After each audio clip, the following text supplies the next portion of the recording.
everybody, this is Leslie with Tom's Tumbler. Wanted to introduce the new TTT3000 that just came out.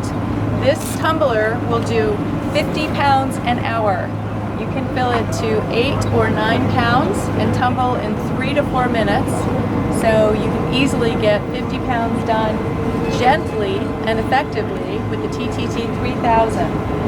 What's new in part is the size, bigger drums, bigger motor, and we have an all stainless funnel flow.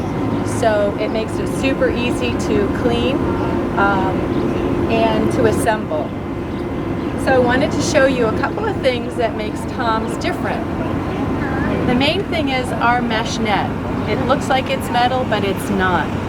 It's a nylon industrial netting with an antimicrobial finish so that your buds never touch any blades, any metal.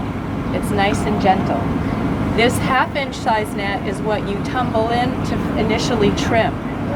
After you trim your buds, then you put on the smaller net, which is actually a 1/4 hole mesh net.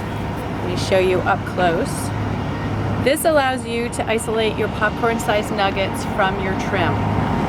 You can also trim with this net. Some people do that, so it's a preference. All of our systems come with 3 nets. Those 2 nets plus our system includes a keef net, so you can actually do some keef extraction. This is a 151 micron keef net. It's perfect for getting a whole lot of pollen from your or keef from your trim. What you do is take off these nets when you're done tumbling, put on the keef net, put in your dry trim with a little bit of dry ice, and then let that tumble for about 20 to 30 minutes. And as that tumbles, the keef will come through this netting and you'll have a nice pile of keef to make things from. So the difference with Tom's is the netting, is the efficiency, is the great price. You can now get the TTT3000 for $4,000, 1-year warranty. This will last for years. So give us a call at Tom's Tumbler.